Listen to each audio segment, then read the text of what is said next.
मेरो मित बुवाको घर हो। मेरो मित बुवा चाहिँ डब्रगैया भनेर यहाँको धनी चौधरी। यसरी यो चाहिँ जेठा दुई भाइ हुनुहुन्थ्यो। यो जेठाको घर अनि यता चाहिँ कान्छाको घर। त्यो चाहिँ कान्छाको घर। त्यता कान्छाको घर, दुईटा घर थिए।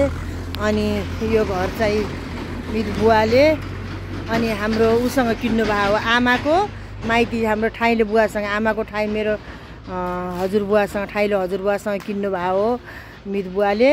अनि एक देवडाङ्गी भनेर उहाँलाई चाहिँ उहाँको घर, यो घर किन्नुभयो। अनि यो 2013 सालमा बनेको घर रहेछ।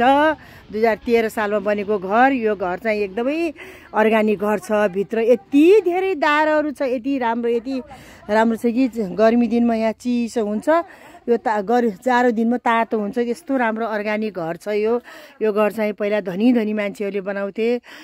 यो ठाइले बाजेले पनि उसँग एउटा बाहुनसँग किन्नु भएको रहेछ। अनि यो चाहिँ 2013 सालमा बनेको घर, एकदमै व्यवस्थित घर